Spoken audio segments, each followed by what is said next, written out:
शादी का वादा करके बनाए गए शारीरिक संबंध हमेशा दुष्कर्म की श्रेणी में आते हैं।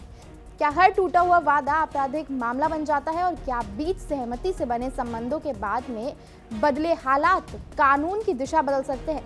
इन सवालों के बीच हाल ही में सुप्रीम कोर्ट में एक अहम सुनवाई हुई, जिसने रिश्तों, भरोसे और कानून की सीमाओं पर एक नई बहस छेड़ दी है। Justice BV. नागरत्ना ने और जस्टिस उज्जवल भुइया की पीठ एक ऐसे मामले की सुनवाई कर रही थी जिसमें महिला ने आरोप लगाया कि शादी का झांसा देकर उसके साथ दुष्कर्म किया गया। आरोपी जमानत की मांग कर रहा है। सुनवाई के दौरान अदालत ने महिला से सीधे और तीखे सवाल किए। अदालत ने कहा कि जब दो लोग किसी मैट्रिमोनियल साइट पर मिलते हैं और अपने आप को पहले से एक दूसरे से अजनबी होते हैं तो बिना पर्याप्त जानकारी और भरोसे के शारीरिक संबंध बनाना समझ से परे है। रिकॉर्ड्स के अनुसार दोनों की पहचान 2022 में हुई और महिला आरोपी के साथ पहले दिल्ली और फिर दुबई तक गई। कोर्ट ने यह भी इशारा किया कि पहली नजर में ये संबंध दोनों की आपसी सहमति से बने लगते हैं। महिला की ओर से दलील दी गई कि आरोपी ने शादी का वादा किया था और उसी भरोसे पर वो उसके साथ चली गई। बाद में पता चला कि आरोपी तो पहले से ही शादीशुदा है और एक अन्य विवाह भी उसने किया हुआ है। पीठ ने एक और महत्वपूर्ण सवाल उठाया, अगर आरोपी अतरंग पलों की वीडियो बनाता तो इसकी जानकारी महिला को कैसे नहीं हुई? जस्टिस नागरत्ना ने टिप्पणी की कि भले ही ये विचार पारंपरिक लगे, लेकिन यदि कोई महिला विवाह को लेकर गंभीर है तो उसे शादी से पहले संबंध बनाने में अत्यधिक सतर्क रहना चाहिए। अदालत ने यह भी कहा कि किसी अजनबी व्यक्ति पर अंधा विश्वास करना जोखिम भरा हो सकता है।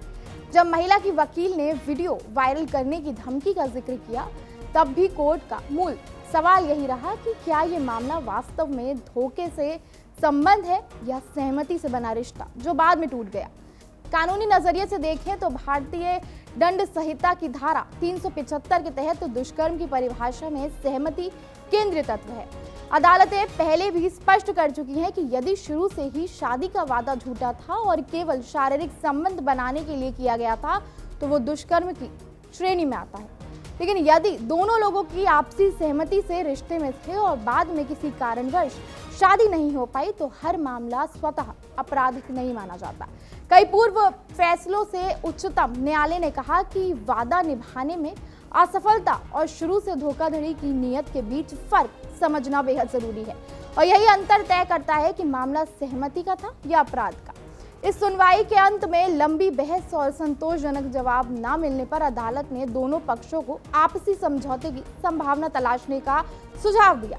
पीठ ने संकेत दिया कि सहमति से बने संबंधों के मामलों को हर बार ट्रायल और सजा तक ले जाना न्याय संगत नहीं हो सकता। ये मामला केवल एक व्यक्ति का था, एक आरोप का नहीं, बल्कि ये बदलते सामाजिक संबंधों और कानून के संतुलन का सवाल है। भरोसा, जिम्मेदारी और जागरूकता तीनों की जरूरत है। कानून सुरक्षा देता है, लेकिन सतर्कता और समझदारी भी उतनी ही जरूरी है।